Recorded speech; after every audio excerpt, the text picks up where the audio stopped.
Hello friends, my self अभी। आज हम विजन आईएएस का लेक्चर नंबर 3 कर रहे हैं।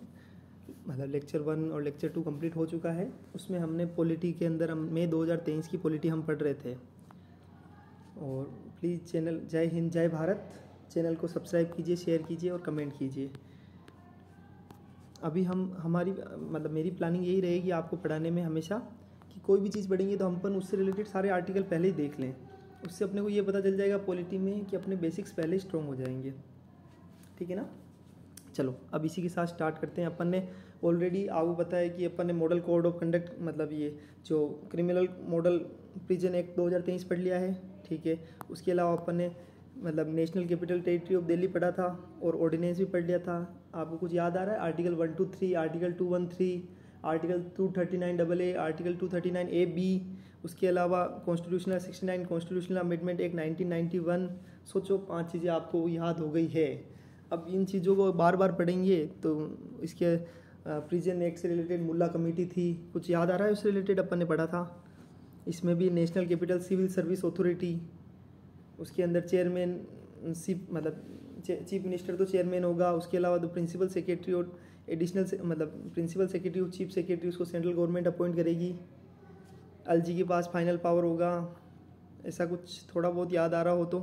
और रिकमेंडेशंस याद आ रही हो कि भाई बालकृष्णन कमेटी की रिकमेंडेशन पे 69 कॉन्स्टिट्यूशनल अमेंडमेंट एक 1991 आया था ऐसा।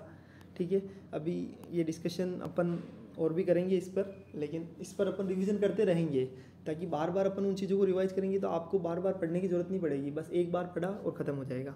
चलो finally we are going to start whip. Whip का मतलब क्या होता है आपको मैं जनरली इसको समझा देता हूँ कि क्या होता है। जैसे पॉलिटिकल पार्टी है, जैसे एग्जांपल ले रहा हूँ, मेरा किसी पॉलिटिकल पार्टी से कोई लिंक नहीं है। भारतीय जनता पार्टी हो, कांग्रेस पार्टी हो, आम आदमी पार्टी हो, कोई भी पार्टी है इंडिया के अंदर, तो वो अपना एक वीप होता है जो वो पार्लियामेंट के अंदर अपॉइंट कर देती है। उस वीप का काम क्या होता है? उस पर्सन का काम कि जो भी पार्लियामेंट के अंदर जो भी मतलब एक उनकी पार्टी से रिलेटेड जितने मेंबर हैं उनको कंट्रोल करने का काम वीप का होता है। उनको इंस्ट्रक्शन देने का काम वीप का होता है। वीप को ये डिसाइड देखना है कि भाई जो इंस्ट्रक्शन पार्टी के द्वारा दिए गए हैं वो मेंबर्स फॉलो कर रहे हैं या नहीं कर रहे हैं, ये काम उसका है। तो अब वीप का ये क्यों न्यूज़ में आया है तो अपन इसको पढ़ लेते हैं। कॉन्स्टिट्यूशन बेंच शिवसेना केस के अंदर, अभी क्या शिवसेना का केस चल रहा था, उसमें कॉन्स्टिट्यूशन बेंच ने कहा है कि power to appoint a whip और ए लीडर किसके पास होना चाहिए? Political party. अभी अपना बीजेपी के लीडर कौन थे? बीजेपी की मतलब जो पॉलिटिकल पार्टी प्रधानमंत्री की तरह लीडर कौन थे? House leader of the house, prime minister Modi. तो जो लीडर है और जो वीप है उसको अपॉइंट करने का पावर पॉलिटिकल पार्टी के पास ही होना चाहिए, नॉट द लेजिस्लेचर पार्टी, यानी सरकार के पास नहीं होना चाहिए। अगर सरकार अपॉइंट करती है उसमें तो वहाँ दिक्कत क्या आ जाती है कि सरकार कोई और चुन ले, वो कोई और चुन ले और सब अपने अपने हिसाब से चुनते हैं, तो उससे क्या है कि इंडिपेंडेंस का भी खतरा आ जाता है। इसलिए कॉन्स्टिट्यूशनल बेंच ने कहा है कि भाई जो पॉलिटिकल पार्टी के पास पावर था और पावर उनके पास ही रहेगा। ठीक है। इससे रिलेटेड इसके अंदर इसका कोई वीप का कोई कॉन्स्टिट्यूशन के अंदर कोई आर्टिकल नहीं है डायरेक्टली, लेकिन इससे रिलेटेड एक आर्टिकल जो इससे लिंक होता है वो है, आर्टिकल नहीं है, और 10th कॉन्स्टिट्यूशन है। 10th कॉन्स्टिट्यूशन में आपने सुना एंटी डिफेक्शन लॉ है, वो इससे मतलब रिलेटेड है। मैं अभी आपको समझा दूंगा कैसे रिलेट करेगा। अभी इसके सुप्रीम कोर्ट ने क्या क्या ऑब्जर्वेशन दिए हैं कि वीप को अपॉइंटमेंट करने के लिए speaker must recognise the whip and leader authorised by the political party based on the party constitution after conducting an inquiry. एक इंक्वायरी कंडक्ट करने के बाद पार्टी के कॉन्स्टिट्यूशन के बेस के आधार पर स्पीकर के पास रिकॉग्नाइज करने का पावर है, बट स्पीकर के पास अपॉइंट करने का पावर नहीं है। अपॉइंट कौन करेगा? ऑथोराइज कौन करेगा? Political party. और उसको रिकॉग्नाइज करने का पावर स्पीकर के पास है। और रिकॉग्नाइज किस एंगल से करेगा कि भाई एंटी डिफेक्शन लॉ के अंदर ये कई मतलब जो वीप है, जो मेंबर जिसको वीप बनाया जा रहा है वो कोई एंटी डिफेक्शन लॉ के अंदर मतलब डिफेक्टिव तो नहीं है, उसको कोई डिस्क्वालिफिकेशन मतलब अटैच तो नहीं हो रही है उससे रिलेटेड। तो allow the in the legislating wing to act independently from the political party. Contradict, ये मैंने आपको बोल ही दिया था कि अगर पावर लेजिस्लेटिव पार्टी को भी दे दिया गया तो फिर क्या होगा, मतलब कॉन्ट्राडिक्शन हो जाएगा कि वो किसी को चुनेंगे, वो किसी का चुनेंगे, तो वो गलत है। तो वो कॉन्स्टिट्यूशनल एंगल से सही नहीं है। उसके बाद स्पीकर टू डिसाइड डिस्क्वालिफिकेशन, अभी जस्ट मैंने बताया था कि disqualification ought to be decided as per establish procedure in law and the speaker is the appropriate authority for this under the 10th schedule of the constitution. अभी बताया था कि anti defection law किस में आता है? 10th schedule of the constitution के अंदर। 10th शेड्यूल ऑफ कॉन्स्टिट्यूशन के अंदर जो अपना आ रहा है एंटी डिफेक्शन लॉ, स्पीकर को डिसाइड उसी के अकॉर्डिंग डिस्क्वालिफिकेशन को डिसाइड करने का पावर किसके पास रहेगा? स्पीकर के पास में, which lay down the anti defection law. ठीक है। उस हिसाब से डिसाइड करना है ये आदमी मतलब उस एंगल से बैठ रहा है या नहीं बैठ रहा है, ठीक है। Speaker should decide on pending disqualification petition in reasonable time frame, ठीक है। ये कोई मतलब इसमें कोई इंपॉर्टेंट नहीं है। और साथ में फ्लोर टेस्ट, फ्लोर टेस्ट का मतलब होता है conducted by the governor only on obtaining objective material to show that the government had lost the confidence of the house. Government ने अगर उनके पास गवर्नर के पास ये प्रूफ में कोई रिकॉर्ड है कि गवर्नमेंट ने अपना कॉन्फिडेंस लूज कर दिया है हाउस के अंदर, तो ही फ्लोर टेस्ट लेना है। आजकल क्या फ्लोर टेस्ट की एक डिमांड चलने लगी है, फ्लोर टेस्ट का गलत यूज हो रहा है, इसलिए सुप्रीम कोर्ट इसमें बोलता है। इंडिया के अंदर वीप का क्या सिस्टम है, तो देखो मैंने अभी आपको पहले बता दिया था, वीप का सारा काम इंस्ट्रक्शन देने का काम है। तो ये लिखा हुआ है, ए वीप में refer to both return order to members, members को रिटर्न ऑर्डर देगा, और पार्टी जिस जैसे बीजेपी कांग्रेस है उसके मेंबर्स को रिटर्न ऑर्डर देगा कि टू अबाइड यानी पालना करनी है by certain direction and to designated official of the party who is authorised to issue such a direction. और उसका काम क्या होगा कि भाई इंस्ट्रक्शन देना है पार्टीज़ के मेंबर को कि आपको क्या क्या काम करना है। और डेजिग्नेटेड जो ऑफिशियल ऑफ द पार्टी है उनको भी ऑथराइज करेगा वो कि भाई ये डायरेक्शन इशू करने का ऑथराइजेशन कौन देगा, व्हीप देगा कि भाई party who is authorised to issue a such a direction. उसके जो डेजिग्नेटेड ऑफिशियल है उनको भी डायरेक्शन देने का काम कौन करेगा, अपने व्हीप करेगा, और मेंबर्स को भी करने का काम वही करेगा। उसके बाद all party can issue whip to their members, parties appoint a senior member from among their house, कि सीनियर मेंबर को अपॉइंट करते हैं। ओके चलो नेक्स्ट देखते हैं आर्टिकल 142। सिंपल था, मैंने आपको पहले इसका मैं आपको हर चीज़ को हिंदी में हिंट समझा दूंगा, उससे कि आपने कोई करने में ज़्यादा कोई दिक्कत नहीं आएगी। अब जैसे आर्टिकल 142 अभी आपने पढ़ा होगा, आर्टिकल 124 से चलो सबसे पहले आर्टिकल 142, तो पहले अपन दिमाग में एक ही चीज़ सोचते हैं आर्टिकल 142 कैसे है। तो आर्टिकल 124 से लेकर आर्टिकल 147 किसका है, जुडिशरी का है, सुप्रीम कोर्ट का है। मतलब आर्टिकल 142 भी किसका पावर होगा, सुप्रीम कोर्ट का। चलो यहाँ तो कंक्लूजन निकल ही है। अब सुप्रीम कोर्ट का पावर क्या होगा, it can directly, supreme court के पास एक एक्स्ट्रा पावर है कि अगर किसी पे लॉ चुप है, किसी पे अगर इंडिया के अंदर कोई लॉ है, कोई भी ऐसा लॉ विधि कानून नहीं बना हुआ है, तो सुप्रीम कोर्ट के पास एक एडिशनल पावर है कि वो उस पर मतलब रूल कर सकता है। तो अब ये स्टार्ट करते हैं अपन। Supreme Court rules it can directly grant divorce. अभी क्या चल रहा है मैं आपको क्या समझा देता हूँ कि अभी क्या हुआ कि डाइवोर्स होता है जैसे हिंदू एक्ट के हिसाब से, मतलब जो पति और पत्नी का डाइवोर्स होता है उसके अंदर एक सिस्टम होता है कि मतलब दिल मन से भावना से दोनों एक दूसरे से के साथ रह ही नहीं सकते, उनकी बिल्कुल इच्छा ही नहीं है कि रहने की, तो उनकी उसको बोलते हैं इर्रेट्रीवेबली ब्रोकन डाउन, मतलब उनका मन ही नहीं है एक साथ रहने पर। लेकिन हिंदू एक्ट के अंदर उस चीज़ को विच्छेद नहीं माना गया है। हिंदू एक्ट बोलता है कि किस केस में डाइवोर्स हो सकता है, अगर पति अपनी पत्नी को मारता है, पति शारीरिक रूप से शोषण करता है अपनी पत्नी का, ठीक है, उसके अलावा पति के किसी और औरत के साथ विवाह हो चुका है, या पति का किसी और के साथ मतलब अवैध संबंध है, इन केसेस के अंदर क्या कर सकते हैं, हिंदू एक्ट के अंदर डाइवोर्स तुरंत मिल सकता है। बाकी उसके अलावा डाइवोर्स मतलब ये जैसे बाकी इर्रेट्रीवेबली ब्रोकन डाउन का मतलब हो गया कि बाकी अगर संपूर्ण रूप से विच्छेद यानी मन में 1% ही भावना नहीं है, उस केस में नहीं माना जाएगा विच्छेद हिंदू एक्ट के हिसाब से। और उस टाइम पे क्या होता है कि उनको टाइम दिया जाता है, 6 महीने का 18 महीने का समय दिया जाता है, ठीक है।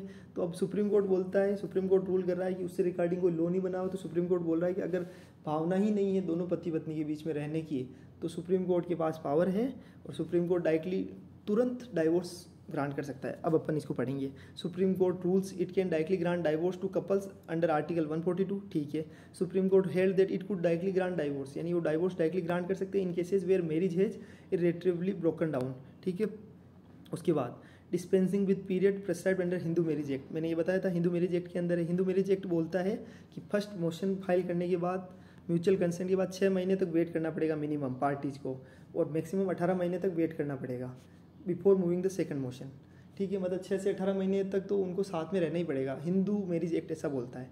लेकिन सुप्रीम कोर्ट बोल रहा है कि जब दोनों के अंदर भावना ही नहीं है, एक साथ रह ही नहीं सकते, और अगर उनके साथ एक साथ रहने दिया उनको, तो उनके लिए ये एक तरह से और प्रेशर बन जाएगा। तो उस केस के अंदर सुप्रीम कोर्ट रूल कर सकता है कि तुरंत डाइवोर्स करे ऐसा। तो however Supreme Court clearly stated that grant of divorce on ground of irretrievable breakdown of marriage is not a matter of right but a discretion. ये इच्छा का, ये मैटर ऑफ राइट नहीं है कि अधिकार नहीं है कि विच्छेद करने का, ये उनकी इच्छा पर स्वेच्छा पर होगा, ठीक है। आर्टिकल 142 मतलब सुप्रीम कोर्ट की इच्छा है, अगर सुप्रीम कोर्ट को लगता है तो उसको डाइवोर्स को तुरंत ग्रांट कर सकते हैं ऐसा। उसके बाद article 142 provide Supreme Court power to do complete justice between parties where at times law statute में नॉट प्रोवाइड। आर्टिकल 142 का मतलब क्या है कि सुप्रीम कोर्ट के पास पावर है कि कंप्लीट जस्टिस करने का बिटवीन पार्टीज, जहाँ पर लॉ और स्टेच्यू प्रोवाइड नहीं कर रहे हैं, कोई भी अगर रेमेडी प्रोवाइड नहीं कर रहे हैं, तो सुप्रीम कोर्ट के पास उस समय पावर है कि वो लॉ मतलब रूल कर सकता है। मैंने ये चीज़ आपको पहले समझा दी थी। अब उसके बाद उससे रिलेटेड केस आपको बता देता हूँ। सिंपल सा है, प्रेमचंद घर केस, उसके अंदर भी सुप्रीम कोर्ट ने यही बोला था, Union Carbide Corporation versus Union of India, ठीक है। उन्होंने मतलब ये सब आर्टिकल 142 का स्कोप बता रहे हैं कि आर्टिकल 142 के अंदर सुप्रीम कोर्ट डिसाइड कर सकता है अगर किसी चीज़ का लॉ नहीं बना हुआ है तो। अब जैसे supreme court bar association versus Union of India 1990 का 8 का केस है, इसमें सुप्रीम कोर्ट इसमें बोला है कि आर्टिकल 142 के जो पावर्स है वो सहायक पावर है, और अगर ऑलरेडी लॉ बना हुआ है तो उसको यूज़ नहीं कर सकते, लेकिन अगर लॉ नहीं बना है तो सुप्रीम कोर्ट उस पावर का यूज करके उनको प्रॉपर जस्टिस दे सकता है, क्योंकि जस्टिस देने का काम सुप्रीम कोर्ट का है, और सुप्रीम कोर्ट नहीं होगा तो जस्टिस कौन देगा। इसलिए आर्टिकल 142 के में सुप्रीम कोर्ट के पास एक्स्ट्रा पावर है। अब एक डिस्ट्रिक्ट जुडिशरी को समझ लो। डिस्ट्रिक्ट जुडिशरी किसके, ये भी क्या नाम है, ये भी जुडिशरी है। तो अब अभी क्या हो रहा है कि डिस्ट्रिक्ट क्या बहुत सारे मतलब मेंबर सोचते हैं कि भाई सुप्रीम कोर्ट, उसके नीचे हाई कोर्ट, फिर डिस्ट्रिक्ट जुडिशरी। तो डिस्ट्रिक्ट जुडिशरी के पास क्या अभी इंडिपेंडेंस के लिए सुप्रीम कोर्ट मतलब स्पेसिफिकली कभी कभी गाइडलाइंस निकालता रहता है, वो अपने ऑब्जर्वेशन बताता रहता है कि जो डिस्ट्रिक्ट कोर्ट है वो भी इतने इंडिपेंडेंट होने चाहिए जितना कि सुप्रीम कोर्ट है, जितना कि हाई कोर्ट है, उनके पास भी उतनी इंडिपेंडेंस होनी चाहिए। तो सुप्रीम कोर्ट ने अभी बोला है कि district judiciary independence is part of basic structure, क्योंकि कभी भी गवर्नमेंट चेंज कर सकती है रूल्स को, इसलिए सुप्रीम कोर्ट ऑब्जर्वेशन टाइमली देता रहता है कि डिस्ट्रिक्ट जुडिशरी है वो उनकी जो इंडिपेंडेंस है वो भी बेसिक स्ट्रक्चर का पार्ट है। बेसिक जो अपन नहीं कहते basic doctrine, basic structure of doctrine, ठीक है। उसके अलावा Supreme Court Kesavananda Bharati case कुछ सुना हो तो उससे रिलेटेड है ये।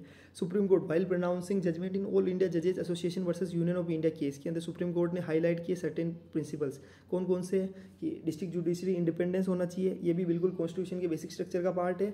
इसका कहने मतलब कि गवर्नमेंट बेसिक स्ट्रक्चर के अंदर छेड़छाड़ नहीं कर सकती है, इसका पार्लियामेंट, ठीक है। और उसके बाद judicial independence and access to justice ensure implementation of part 3। अब कॉन्स्टिट्यूशन का पार्ट 3 क्या बोलता है, फंडामेंटल राइट्स है, उसके अंदर आर्टिकल 32 है जिसके अंदर सुप्रीम कोर्ट के पास पावर है, मतलब राइट टू रेमेडी का पावर है, डायरेक्टली सुप्रीम कोर्ट जाने का पावर भी है। और इस तरह पूरा फंडामेंटल राइट्स का जो पावर है उसमें डिस्ट्रिक्ट कोर्ट भी उस पर जजमेंट दे सकता है, और फंडामेंटल राइट्स पे न्याय दिलाने का अधिकार है। तो वो बेसिक स्ट्रक्चर ऑफ डॉक्ट्राइन का जो पार्ट है, कहने का तात्पर्य है कि इंडिपेंडेंट वो उतना ही है जितनी सुप्रीम कोर्ट है। उसके बाद पे, pension and other service condition between district judiciary, high court and supreme court के बीच में इंटीग्रेशन होना चाहिए, से पावर का सेपरेशन होना चाहिए, जुडिशरी का सेपरेटली ट्रीट करना चाहिए from staff of legislative and executive wings का। उसके अलावा जो सुप्रीम कोर्ट, जो हाई कोर्ट, मतलब एक स्टेट के अंदर कोई अगर जुडिशरी है तो जो सिमिलर पोस्ट है दूसरी स्टेट के अंदर सिमिलर पोस्ट है, उनके दोनों की सर्विस कंडीशन सिमिलर होनी चाहिए। ऐसा नहीं हो कि एक स्टेट में डिफरेंस है दूसरे स्टेट में डिफरेंस है, इससे क्या होता है कि उनकी इंडिपेंडेंस पे खतरा आ सकता है, तो उनको कोई फेवर नहीं, सभी जगह एक ही सिस्टम होना चाहिए। As per court record on a single day district judiciary handle nearly 11 lakh. अब अपन डिस्ट्रिक्ट जुडिशरी के बारे में सिर्फ डेटा पढ़ रहे हैं कि डेली 11 लाख केसेज हम मतलब डिस्ट्रिक्ट जुडिशरी हैंडल कर रहा है। उसके अलावा डिस्ट्रिक्ट जज is the highest judicial authority in district, ठीक है। हाईएस्ट जुडिशियल अथॉरिटी डिस्ट्रिक्ट के अंदर कौन है, तो डिस्ट्रिक्ट जज, और उसका मैं आपको स्ट्रक्चर बता देता हूँ। हाई कोर्ट सबसे ऊपर, उसके नीचे डिस्ट्रिक्ट सेशन जज कोर्ट है। अब सिविल साइड में कौन होगा, सबऑर्डिनेट जज कोर्ट। क्रिमिनल साइड में उसके नीचे कौन होगा, चीफ जुडिशियल मजिस्ट्रेट कोर्ट। और सिविल साइड में सबऑर्डिनेट जज कोर्ट के नीचे मुंसिफ कोर्ट, और चीफ जुडिशियल मजिस्ट्रेट के कोर्ट के नीचे जुडिशियल मजिस्ट्रेट कोर्ट। ये आप सबको, आप ये सारी चीज़ें ध्यान होनी चाहिए, ठीक है ना। अपन को सारी चीज़ें ध्यान होगी तभी अपन आगे बढ़ सकते हैं, ठीक है। Organization structure, jurisdiction and nomenclature of subordinate judiciary are laid down by states, hence they differ slightly. State to state थोड़ा बहुत चेंज हो सकते हैं, ठीक है, लेकिन हाई कोर्ट के नीचे ब्रॉडली 3 टियर्स हो सकती है, लेकिन उनकी जो सर्विस कंडीशन होनी चाहिए वो सिमिलर होनी चाहिए, ऐसा सुप्रीम कोर्ट बोल रहा है, ठीक है। चलो, और उनका अपॉइंटमेंट, पोस्टिंग और प्रमोशन कौन करता है डिस्ट्रिक्ट जज का, तो गवर्नर करता है, ये आपको ध्यान होना चाहिए। और ये गवर्नर किसकी कंसल्टेशन के साथ में करेगा, हाई कोर्ट की कंसल्टेशन के साथ में, ठीक है। नेक्स्ट अपन पढ़ रहे हैं रिक्यूजल बाय जजेज। अब मैं सिंपल इसको आपको बेसिक लाइन में समझा देता हूँ कि भाई जजेज क्या होता है, कि जैसे कोई जज है, अगर उस केस में उसका कुछ कॉन्फ्लिक्ट ऑफ इंटरेस्ट हो रहा है, यानी उसमें कहीं ना कहीं उसका मामला खुद का उलझ रहा है, तो उस केस में जज चाहे तो खुद उस केस से विड्रॉ हो सकता है। ऐसा बोलना है कि जज क्या करेगा, कि जज कोई भी केस के अंदर इंडिपेंडेंस, मतलब जस्टिस दिखना नहीं चाहिए, जस्टिस होना चाहिए। जस्टिस ऐसे नहीं है कि बस एक दिखावे के लिए जस्टिस मिल रहा है, नहीं, जस्टिस एक्चुअली इंसान को फील होना चाहिए हाँ वास्तव में जस्टिस मिला है। तो उस केस में क्या होगा कि अगर मतलब खुद जज का उसमें कॉन्फ्लिक्ट ऑफ इंटरेस्ट आ रहा है तो वो चाहे तो विड्रॉ कर सकता है। तो सुप्रीम कोर्ट जज अभी जो रिसेंट में केस हुआ है, सुप्रीम कोर्ट जज ने मना कर दिया है, खुद को बाहर निकाल दिया है फ्रॉम एक केस से by a former Indian police service officer. एक Indian police service officer IPS officer ने कुछ केस डाला होगा, उसके अंदर जज का कुछ कॉन्फ्लिक्ट ऑफ इंटरेस्ट हो रहा होगा, तो जज ने उस केस से वो खुद को उसने मतलब विड्रॉ कर दिया है।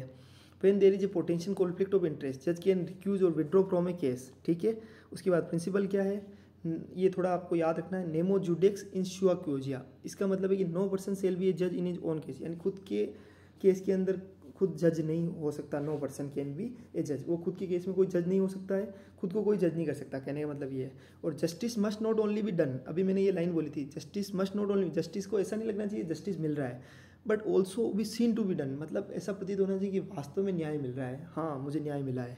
तो ये किस में हुआ था, 1924 के अंदर एक रेक्स वर्सेस शुसेक जस्टिस भाई, उस time Lord chief justice of England था, उस टाइम की ये बात है। तो आपको ये लाइन याद रखनी है, और ये नेमो जुडेक्स इन शुआ क्योजिया, ये लाइन को याद रखना है। India has no codified rules governing recusal के संबंध में इंडिया के कोई कोडिफाइड रूल्स नहीं है। The decision to recuse rest solely on the कंसाइंसनेस description of the जज। इफ ए जज recuse himself case is listed before the chief justice for allotment of an alternate bench. ठीक है, अगर जज बोल देता है, खुद को विड्रॉ कर लेता है, तो केस किसके पास जाएगा, केस को लिस्टेड किया जाएगा before the chief justice for allotment to, कि आप चीफ जस्टिस अब अपने इच्छा के अनुसार उसके पास लिस्ट जाएगी और वो अपनी इच्छा से किसी भी अल्टरनेट बेंच को उसको अलॉट कर देगा। आपको ये सारी चीज़ें याद रखनी है। सुप्रीम कोर्ट की जजमेंट कौन सी है, तो एक Ranjit Thakur versus Union of India 1987 का भी केस है। सुप्रीम कोर्ट ने रूल किया है कि भाई test for determining the likelihood of bias is based on the reasonableness of the apprehension pursued by the party involved. कहने का मतलब है कि कोई भी भेदभाव रहित होना चाहिए कोई भी काम। उसके अलावा state of West Bengal versus Shri Vandana Pathak, उसमें भी यही चीज़ बोली है कि कोई भी काम होना चाहिए तो भेदभाव रहित होना चाहिए। ठीक है, अब काइंड्स ऑफ रिक्यूजल कितने टाइप के हो सकते हैं, तो 2 टाइप के होते हैं। एक ऑटोमेटिक वेयर ए जज हिमसेल्फ, वो खुद विड्रॉ कर रहा है कि भाई मुझे ये काम करना ही नहीं क्योंकि मेरा इंटरेस्ट इन्वॉल्व हो रहा है। और when a party raises a plea for recusal highlighting the possibility of bias और पर्सनल इंटरेस्ट ऑफ द जजेज इन द केस। जब पार्टी कह दे कि भाई वो खुद बोल दे रिक्यूजल के लिए कि दे यहाँ मतलब भेदभाव का चांस हो सकता है या पर्सनल इंटरेस्ट इन्वॉल्व है जज का, तो पार्टी भी प्लिया कर सकता है। अगर कभी आपके यूपीएससी में क्वेश्चन आ जाता है पेयर्स के अंदर किसी भी टाइप में कि क्या पार्टी भी अगर मतलब जज के रिक्यूजल के लिए अप्लाई कर सकता है, तो अगर उसका कॉन्फ्लिक्ट ऑफ इंटरेस्ट हो रहा है, पर्सनल इंटरेस्ट हो रहा है, तो क्या कर सकता है, पार्टी भी प्लिया दे सकती है। ठीक है, अब ई गवर्नेंस स्टेट, इसका एक क्वेश्चन अच्छा है, ये अगर आपके छोटे 1 लाइनर क्वेश्चन आते हैं तो उसमें आ सकता है कि केरला अभी पहला ऐसा स्टेट है जो फुल ई गवर्न स्टेट बना है। अभी आपने कॉर्पोरेट गवर्नेंस का सुना होगा, जिसमें पूरी ट्रांसपेरेंसी रहती है, क्वालिटी ऑफ सर्विस डिलीवरी होती है, टाइमली सर्विस ऑफ डिलीवरी होती है। तो ये सब चीज़ें कि भाई ट्रस्ट बिल्डअप करना, ये सारी चीज़ें। तो अभी ई गवर्न स्टेट का मतलब हो गया कि अभी क्या केरला ने किया है, खुद को e govern, fully e govern state. It has digitize a range of government service ensuring prompt, याद रखना, and transparent delivery to citizen, यानी सिटीजन को transparent quality of service delivery करनी है। तो उसके लिए मतलब गवर्नेंस सिस्टम स्ट्रॉन्ग होना चाहिए। ठीक है, और उसके लिए wide area network, internet, mobile computing, इन सब चीज़ों को एनहांस किया गया है ई गवर्नेंस के तहत। और केरला की इनिशिएटिव क्या है, Kerala fibre optical network project, अभी उन्होंने इंटरनेट एक्सेस हर सिटीजन को इंटरनेट एक्सेस प्रोवाइड करना। और ई सेवा नाम का एक सिंगल पोर्टल लॉन्च किया है for 900 public services. Taluka level जो ऑफिस है जो उसमें 900 पब्लिक सर्विसेज प्रोवाइड की जाएगी, किस पोर्टल के थ्रू, ई सेवा नाम। ये अपन यूपीएससी मेंस के जो क्वेश्चंस करते हैं, अगर उसमें अपन एक तरह से डाल सकते हैं कि भाई गवर्नमेंट के द्वारा क्या इनिशिएटिव लिए गए हैं ई गवर्नेंस से रिलेटेड या कॉर्पोरेट गवर्नेंस से रिलेटेड, या फिर ई गवर्न मतलब अपन ने कि जैसे डिजिटल जो काम हो रहा है तो उससे रिलेटेड अगर कुछ इनिशिएटिव में तो अपन डाल सकते हैं Kerala fibre optic network project और ई सेवा नाम। उसके बाद world press freedom index, simple है, इसके अंदर आपको इतना सा याद रखना है, 180 कंट्रीज़ के मतलब टोटल 180 कंट्रीज़ है। रैंकिंग इंडिया की कितनी है, 161। और फर्स्ट सेकंड थर्ड कौन है, नॉर्वे, आयरलैंड एंड डेनमार्क। उसके बाद कौन रिलीज़ करता है, तो रिपोर्टर्स विदाउट बॉर्डर्स है, उसके द्वारा जो पेरिस बेस्ड है उसके द्वारा रिलीज़ किया जाता है। ठीक है, उसके बाद it is published on world press freedom day कब मनाया जाता है, तो 3 मई को। ठीक है, ये हो गया। इसमें इंडिकेटर्स कौन कौन से हैं, तो पॉलिटिकल कंटेक्स्ट, लीगल फ्रेमवर्क को ध्यान में रखा जाता है, इकोनॉमिक कंटेक्स्ट को ध्यान में रखा जाता है, सोशियो कल्चरल कंटेक्स्ट को रखा जाता है, सेफ्टी का। इंडिया का नंबर है रैंकिंग 161, याद रखना है अपने को। उसके बाद मैं एक बार थोड़ा सा पानी पी लेता हूँ।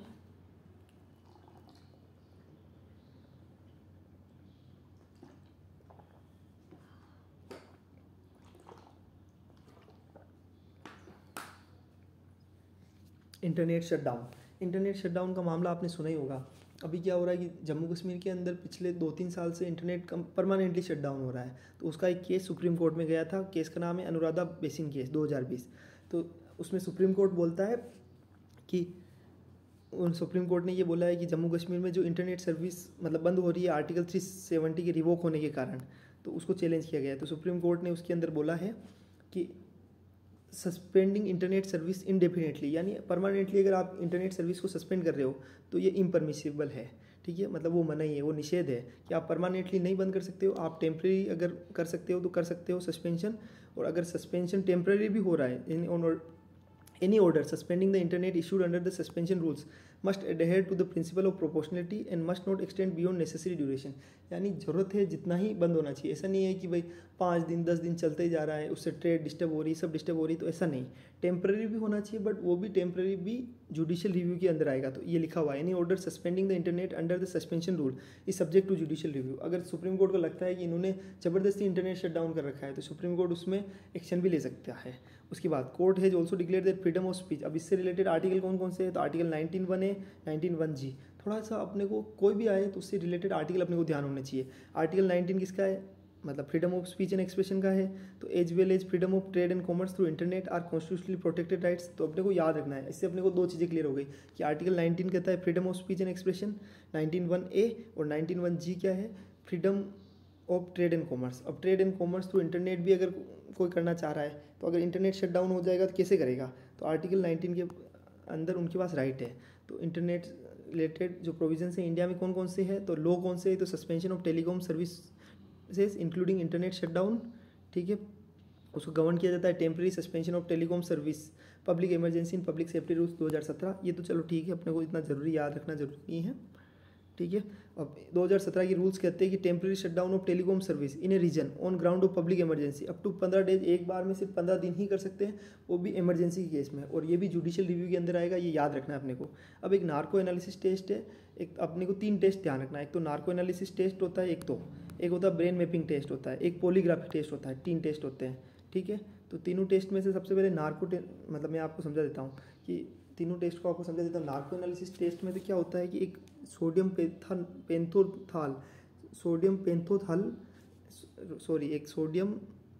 पेंथोथाल नाम से एक मतलब अपन क्या बोलते हैं, एक सीरम होती है, उसको इंजेक्ट किया जाता है पर्सन के अंदर नार्को एनालिसिस टेस्ट में। जबकि वही अपन दूसरा टेस्ट है पॉलीग्राफ टेस्ट, उसके अंदर कोई भी मतलब उसके अंदर इंजेक्ट नहीं की जाती दवाई, सिर्फ क्वेश्चन आंसर पूछे जाते हैं। ठीक है, और उसमें उसके दिल की धड़कन, उसकी बॉडी के एक्सप्रेशन, उनको मॉनिटर किया जाता है। और एक होता है ब्रेन मैपिंग, उसके अंदर ब्रेन में होने वाली एक्टिविटी को मैप किया जाता है। ठीक है, ये 3 चीज़ें हैं। अब जैसे अभी इसको समझ लेते हैं। नार्को एनालिसिस टेस्ट क्या बोलता है, रिसेंटली प्रेसलर protested at Delhi have asked for undergoing narco test provided it is monitored by supreme court. ठीक है, तो उन्होंने कहा कि मतलब अब मैं इसको आपको समझा रहा हूँ अभी। As part of narco test sodium, सबसे पहले तो उसकी दवाई कौन सा मतलब उसके अंदर इंजेक्ट किया जाता है पर्सन के अंदर, तो सोडियम पेंथोथाल ट्रूथ सीरम है ये। डूइंग द लोअर से पर्सन, इससे क्या होता है कि आदमी बेहोशी की स्थिति में आ जाता है। फिर वो जो भी बोलता है ऐसा लगता है जैसे कि जैसे एक आदमी शराब पी लेता है तो उसके दिल से सच निकलता है, वैसे ही एक तरह से इसको बेहोश करने आदमी को जैसे ही बेहोश हुआ उसके दिल से सच निकलेगा। तो this test is performed under the guidance and supervision of psychologist and investigating officer और ए फॉरेंसिक एक्सपर्ट। ठीक है, सुप्रीम कोर्ट ने 2010 के अंदर रूल किया था कि नार्को एनालिसिस के केस में और brain mapping and polygraph test can not be conducted on any person without his consent, यानी बिना कंसेंट के आप ये तीनों टेस्ट नहीं कर सकते हो, नार्को एनालिसिस, ब्रेन मैपिंग और पॉलीग्राफ टेस्ट।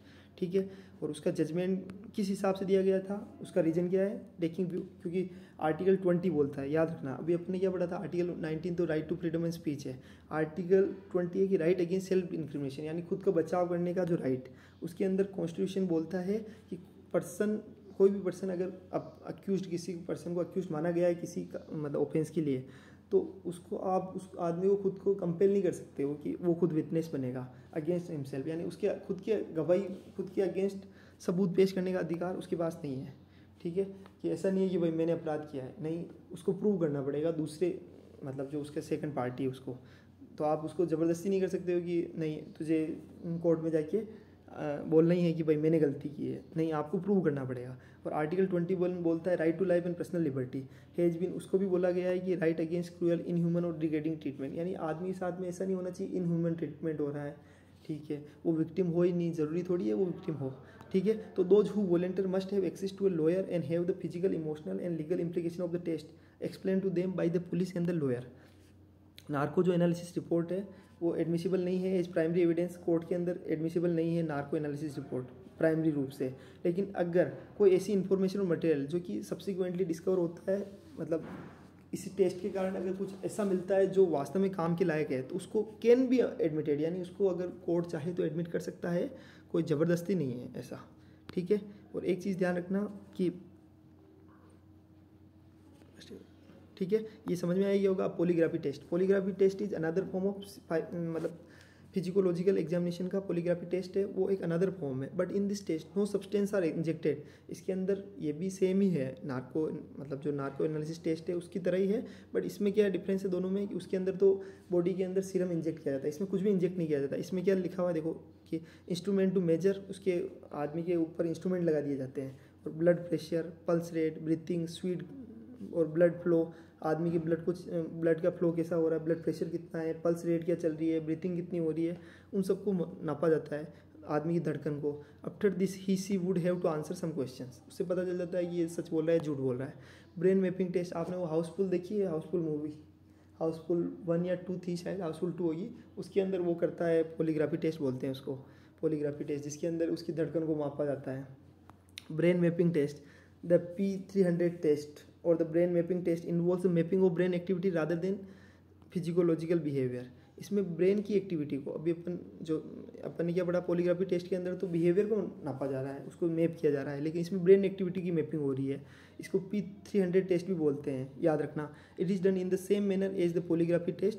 ब्रेन मैपिंग में cover aspect of the field of neuro imaging as it produce images of the brain that have been enhanced by the result of additional data processing analysis. इसमें क्या होता है कि mind के ऊपर एक वो रीडर आता है जो लगा दिया जाता है, उससे ये पता चलता है कि माइंड में जिस टाइम क्वेश्चन पूछ रहे हैं तो उस टाइम पे कौन सी पिक्चर बन रही है, वो पिक्चर बन रही है, उस हिसाब से रिजल्ट निकाला जाता है। तो ये ब्रेन मैपिंग टेस्ट है, एक पॉलीग्राफी टेस्ट है, और तीसरा नार्को एनालिसिस टेस्ट है। ये तीनों ही एडमिसिबल नहीं है primary evidence in the court, लेकिन अगर कोर्ट को लगता है कि हाँ इनको अपन इंफॉर्मेशन मटेरियल जो सब्सिक्वेंटली इम्पोर्टेंट है, तो कोर्ट उनको मान सकता है, उनको कैन बी एक्सेप्ट कर सकता है, एडमिट कर सकता है एज एन एविडेंस के रूप में, ठीक है। अभी आपको समझ में आ गया होगा, पूरा अपन ने कंप्लीट पढ़ लिया है। मैं कह रहा हूँ सब चीज़ें सिंपल है, अपने माइंड को वैसा जैसा अपन बनाएंगे वैसा बन जाएंगे, ठीक है। आप बोलोगे अगर आपको अच्छा लगेगा मतलब ये चीज़ें, तो अपन क्या करेंगे धीरे धीरे पॉलिटिकल लेक्चर्स भी स्टार्ट कर देंगे, और इससे रिलेटेड जैसे अभी ये आपने एक पॉइंट पढ़ा होगा, इसका रिलेटेड क्वेश्चन आ सकता है कि रोपा एक्ट 1951 बोलता है कि अगर कोई भी प्रिजन है, मतलब सॉरी कोई भी अपराधी है जो विक्टिम है या अंडर ट्रायल पर्सन है, उसको वोट देने का अधिकार नहीं है। अपन ने उस दिन भी पढ़ा था, अपन किसी चीज़ को बार बार पढ़ेंगे, ठीक है। मुल्ला कमेटी की क्या रिकमेंडेशंस थी, ये सारी चीज़ें ये इंपॉर्टेंट है। मुल्ला कमेटी की रिकमेंडेशंस क्या थी, कुछ याद आ रहा है कि मुल्ला कमेटी की रिकमेंडेशन रिलेटेड थी कि भाई आपको मतलब जेल को रिफॉर्मेटिव बनाना है, ठीक है, और वहाँ पे वो रिहेबिलिटेशन सेंटर के रूप में होना चाहिए। उस प्रेस और पब्लिक को भी अलाउ करना है कि वहाँ जाए, लोगों से मिले, उससे क्या होगा उनका नेचर, वो एक ही जगह मतलब जो विक्टिम होगा वो रिफॉर्मेटिव बनना चाहिए, उसके अंदर रिफॉर्म आना चाहिए। और जो जेल के अंदर जो अंडर ट्रायल्स है उनको ट्राई करना है कि मिनिमम हो है अंडर ट्रायल्स, क्योंकि कितनी बार अंडर ट्रायल्स होते हैं वो विक्टिम बनते ही नहीं है, आधे केस तो ऐसे ही होते हैं। तो इसलिए मुल्ला कमेटी की रिपोर्ट आई थी 1980 के अंदर। बस अभी जो अच्छी अच्छी चीज़ें हैं वो अपने को बार बार पढ़नी है, उससे अपने को सारी चीज़ें याद आ जाएगी, ठीक है। थैंक यू सो मच, जय हिंद, जय भारत। आप इस चैनल को सब्सक्राइब कीजिए, शेयर कीजिए, कमेंट कीजिए। हम आगे और भी लेक्चर बनाते रहेंगे और इस तरह नए नए लेक्चर्स के साथ आते रहेंगे। थैंक यू सो मच, जय हिंद, जय भारत।